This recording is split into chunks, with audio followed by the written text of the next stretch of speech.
people don't just change position, legal or political, without a reason.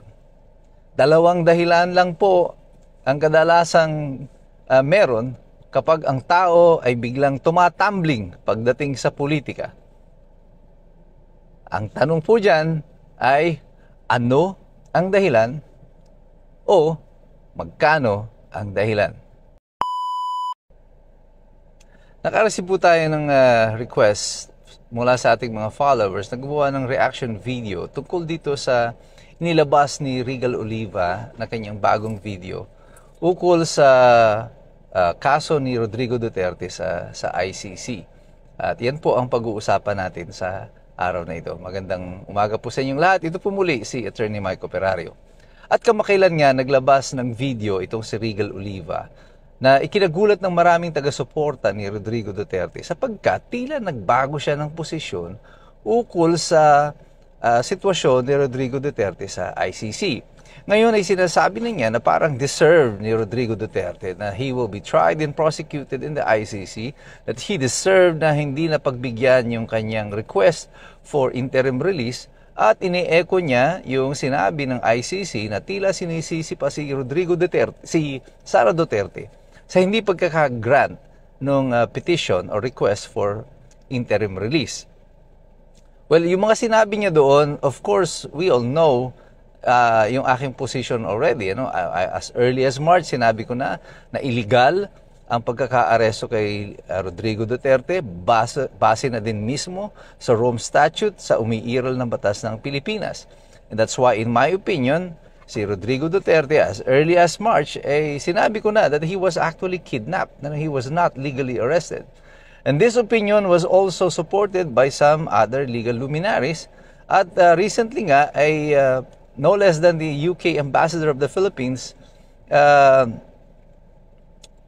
addressed this issue at nagsabi siya sa kanyang Facebook post, si Teddy Locsin Jr., na si Rodrigo Duterte nga ay kinidnap at hindi daw legal na inaresto.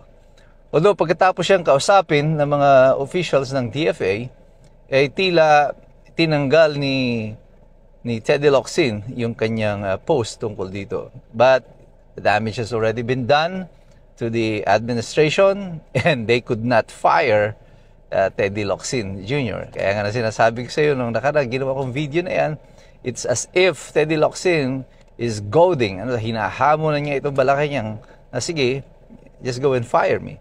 But they won't. As I said, pardon me again for the term, dito mo makikita kung sino talaga yung mga walang bayag. And I think Teddy Locsin has proven his point. Now, going back to this position taken by Regal Oliva,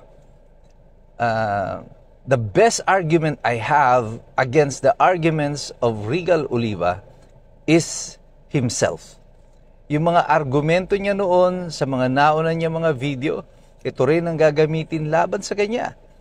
And dito malinaw na malinaw that he has made a 180-degree turn insofar as his position on the matter of arrest, detention, and the prosecution of Rodrigo Duterte is concerned.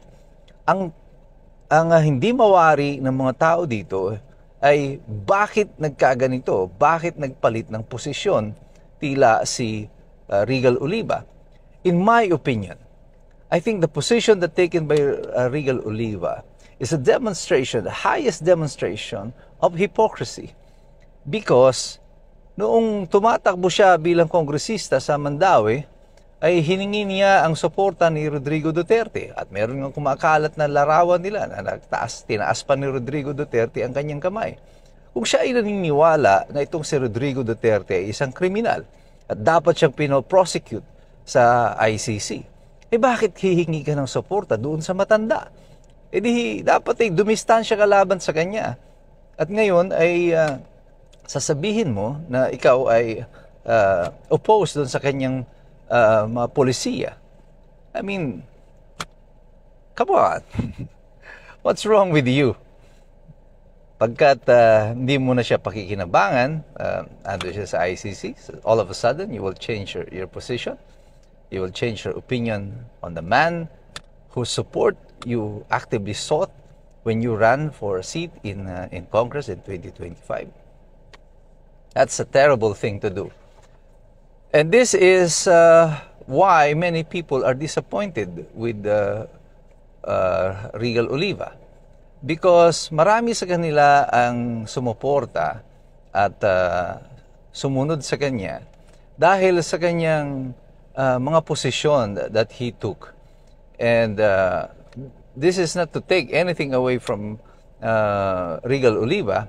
Maayos naman ang kanyang ang legal acumen, his presentation is good.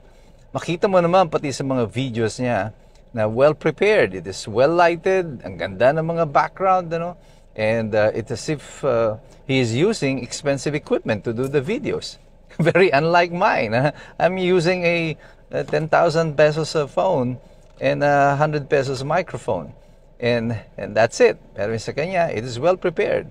However, the expensive background, the expensive equipment, the heavy makeup, and elaborate presentation, hand gestures, and everything will not hide the fact that the change in your position is just a great example of hypocrisy in Philippine politics.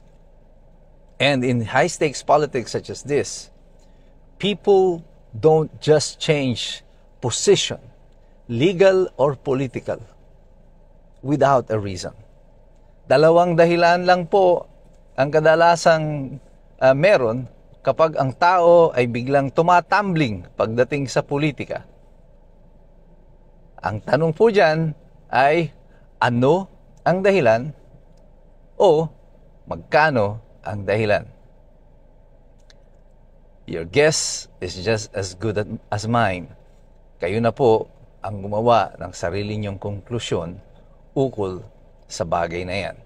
But when you present yourself as a crusader for a position, it is highly suspect kapag bigla kang nagbabaliktad ng posisyon tungkol sa mga bagay-bagay na iyong tinitindigan. Not only do you lose support, you also lose the respect of the people. You see, what is important in life is not just the position that you take. We can agree to disagree. But it is your consistency that people will learn to respect. Yung paninindigan mo ang inirerespeto ng mga tao. Hindi ang ilaw, hindi ang iyong Ingles, hindi ang iyong elaborate na mga pagsasalita. It is your consistency, yung tibay mo sa iyong paninindigan ang rerespetuhin ng mga mamamayan. Kaya lagi kong sinasabi sa inyo, huwag kayong basta maniniwala sa sinasabi ng maraming mga tao. Maraming mga nandiriyan, even in social media and national mainstream media, are just political opportunists. Kaya kailangan tayong lahat patuloy na nagmamasid, patuloy tayong nagsasaliksik, patuloy tayong nag-aaral, sapagkat mahirap makialam ang taong walang alam. God bless you, God bless us all. Mabuhay ang Republika ng Pilipinas.